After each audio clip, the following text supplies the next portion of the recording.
Head of it's just high tech, that's all. Head of the District of Columbia is Alabama, Colorado, D.C., followed by New Jersey and Connecticut. The least cheating state, West Virginia. West Virginia, Mountain Mama, let's get it back. Let's do that. You know, I'm not a particularly doctrinaire person when it comes to my faith. I believe in karma more than anything else. And in karma, what goes around comes around. And what you're seeing now is these sinners have taken their chances, and now they have to reap the rewards. They're going to be outed.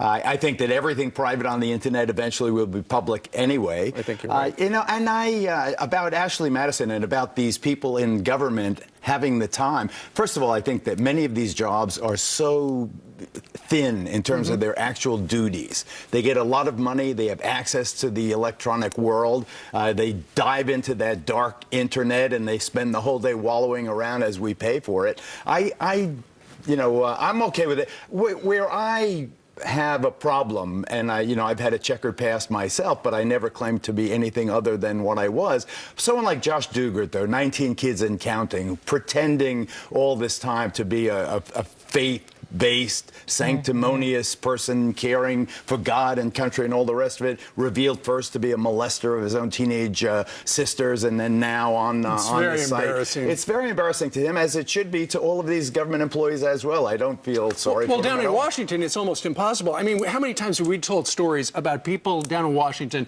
who spend all day looking at porn, and then their bosses can't fire them because they're protected by the union? Well, I totally believe that government is bloated, it's inefficient, and that's why you're seeing renegade candidates like Donald Trump doing so well. Well, renegade candidates who are taking everybody, now everyone seems to be taking him serious. On the stump, I believe on Wednesday, was it? He decides to talk about bad deals. And one of the bad deals was the swap. We give up 5 Taliban lieutenants and we get Bo Bergdahl back. Here's what Donald Trump said. We get a traitor named Bergdahl, a dirty, rotten traitor, who, by the way, when he deserted, 6 young, beautiful people were killed trying to find him. You know, in the old days, bing, bong. Well, and he got some cheers for that, but now Bo Bergdahl's attorney is apparently trying to sue for defamation of character. Can't get a fair trial. Truth is an absolute defense, first of all, in terms of a slander or libel action, and it's absolutely true what Donald Trump said. I think one of the reasons Trump is resonating so well is that he says things that are true. The term anchor baby, I'm going to get back to Bo Bergdahl in a moment. The term anchor baby, I don't have any particular problem with anchor baby. I believe that it can describe a political and legal process by which a family is legalized by the fact that a child is born here as per the 14th Amendment. I have no particular problem with anchor baby. Because when the baby is born here, it anchors the family. And so it is descriptive. What I don't like is the term illegal alien. To me, that dehumanizes a class of people, and I find it offensive, me particularly, and I urge everybody not to use it. Is that amendment vulnerable? Is the 14th Amendment vulnerable? It is vulnerable if 2/3 of the Congress of the United States and 3/4 of the states of the United States want to change it. But I personally, in terms of legal interpretation, not that that was our designated topic today, but I totally believe that the 14th Amendment guarantees the birthright of anyone in this country to be a citizen of the United States. Originally, it was in the wake of the Civil War. I heard you debating it a couple of days ago. I appreciate your passion. I'm just advising you as counsel. I'm just advising you as learned counsel that I think your argument is a loser. But I tell you what, But you're a wonderful person. Thank you very much. But we've heard from a number of people who have said, you know, when you look at the way that particular amendment was written, it pertained to the slaves, and Native which Americans. Is true. I got it all. Right, exactly. And they say that there is an easy remedy. All the Congress would have to do would, by statute, define, the situation. I'll bet you everything I got in my pocket, if you want to bet on it's that. Not going to happen. Well, anyway, it's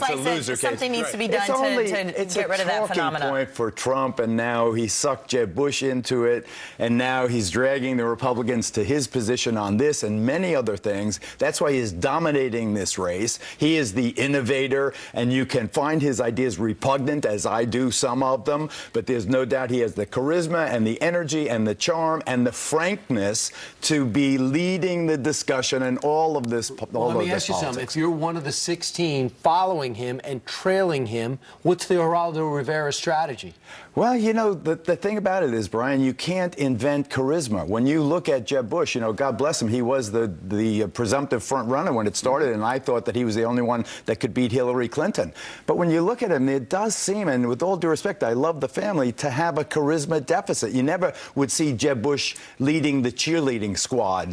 You know, he wouldn't be the person at the party who would be dominating the conversation. He's kind of the guy, he'd be a great education secretary maybe, because he has some good ideas, and I've interviewed him about that. But he just doesn't. How do you match the pizzazz of Donald Trump? First of all, Rubio charisma, you got Kasich with a presence. He's beating Rubio in Florida. Kasich is, you know, we love Kasich. 6 years, he was my office mate here at Fox. We had weekend shows together. And he's done a wonderful job, a surprising job in Ohio. But still, you're going to see in September the CNN debate, Trump will once again dominate it. I don't see anything at this point that can derail him, not with $1 billion. Now, can I just talk about Bo Bergdahl? Bo Bergdahl is the luckiest man in the country to be brought back on this deal. That's right. This was a great deal for the Bergdahl family and for Bo Bergdahl. And I agreed with it, and I'll tell you why. We don't leave anyone behind, even scum like Bergdahl. We don't leave them behind. Better that he's in the United States and let him now suffer the legal consequences. But the problem is we're all in graver danger because those 5 Taliban guys are back collaborating. It was just another bad deal. Maybe. They're kind of geriatric. All right. I don't think that much. Thanks, Geraldo. All right, thank you for circling back. We got there. Thank you. Thank you. I got back to Bergdahl. Meanwhile.